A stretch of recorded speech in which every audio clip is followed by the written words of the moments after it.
Hi everybody, this is Andrew Masters from FIBO Group and welcome to my weekly Forex report. To kick off the week on Monday, we expect a bit of volatility with the publication of economic data from Japan, Europe and the US.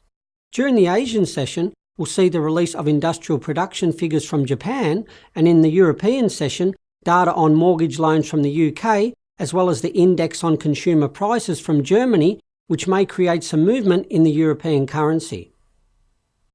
Later, in the American session, we'll see statistics on the housing market as well as on personal income and consumer spending.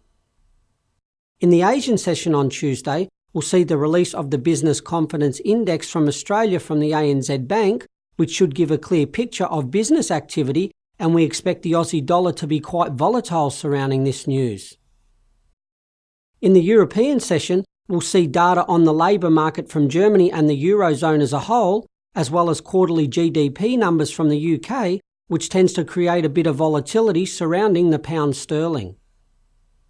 In the American session on Tuesday, we'll see the release of the latest GDP numbers from Canada, which have been on the rise recently, and a continuation of this trend should see the Canadian dollar strengthen. On Wednesday, the focus will be on manufacturing PMI statistics from Japan, the Eurozone, the UK and the US, which should create plenty of trading opportunities in the yen, US dollar, British pound and euro.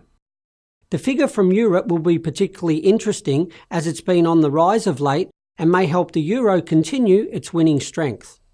To kick off Thursday, traders will focus on the release of the latest trade balance figures from Australia, and during the European session, the index of retail sales figures from Germany, which we expect will create some volatility in the Australian dollar and the euro. During the US session, we'll see the publication of trade balance figures from Canada and the United States, which will hit the market simultaneously and create quite a bit of action surrounding the US and Canadian dollars.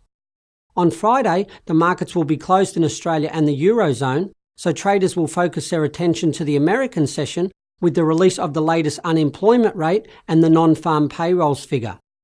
Both numbers came in above expectations last month, giving a significant boost to the US dollar, and we can expect the greenback to strengthen again if the number exceeds expectations. That's all from me at FIBO Group, and I'll see you all next week.